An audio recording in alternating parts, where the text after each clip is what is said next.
Good afternoon, friends.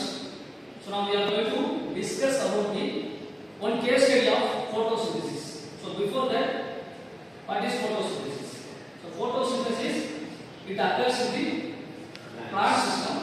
It is the process of converting the sunlight, light energy into the useful energy source.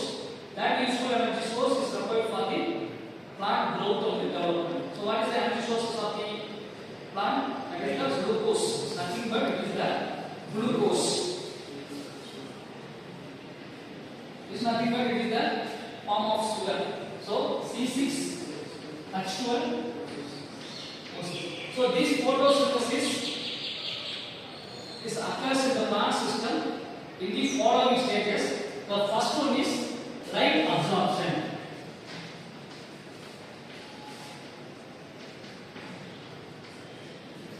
So it occurs in the chloroplast in the plant system. In the chloroplast, the chlorophyll is nothing but it is the green pigment. The green pigment is absorbs the sunlight energy and energizes the electron. The main purpose is to energize the electrons. And the second stage is water splitting.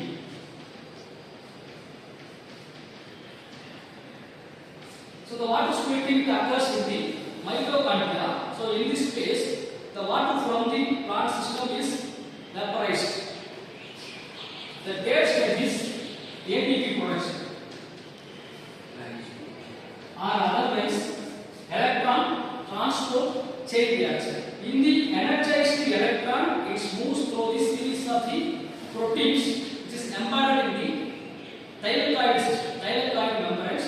So due to the movement of the energized electron, it produces the ATP. ATP is nothing but it is the adenosine triphosphate.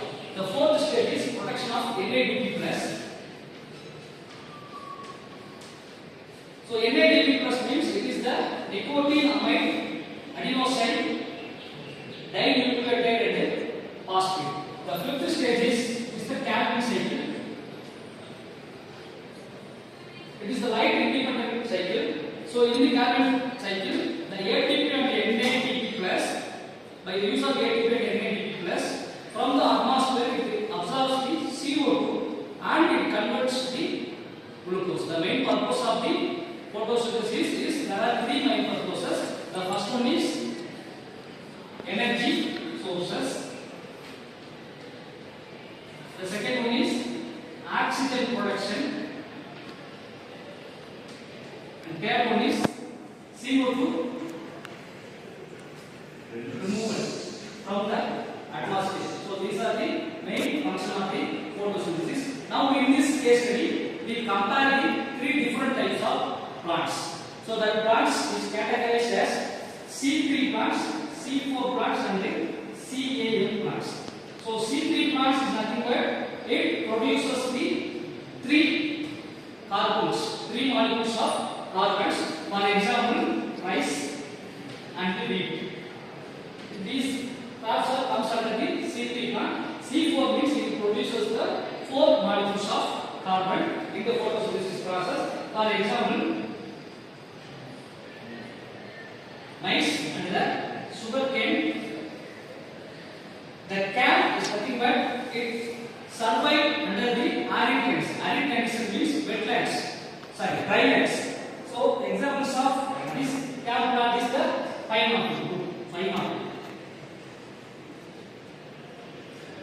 So let us do one experiment. So these type of plants were grown in the some environmental conditions, different environmental conditions, like the CO2 concentrations, like the temperature difference, and then the light intensities. So let us you will do in your home. Okay.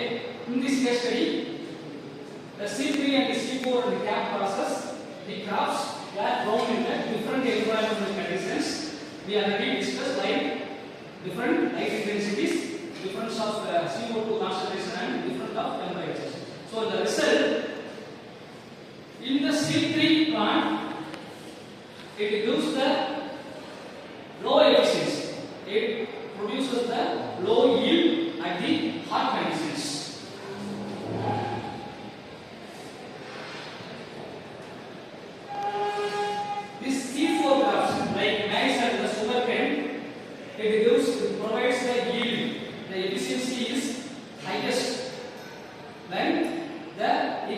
that is the climatical conditions is in the higher temperature.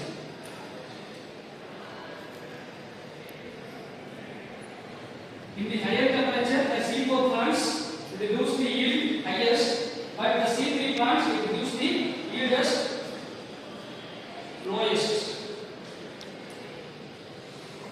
So the camp pineapple is within the arid conditions. The yield is high. So to understanding these differences, we can plant the crops as per the ecological condition as per the climatical conditions. So in which climate, which type of crops is best for agriculture. So thank you for listening.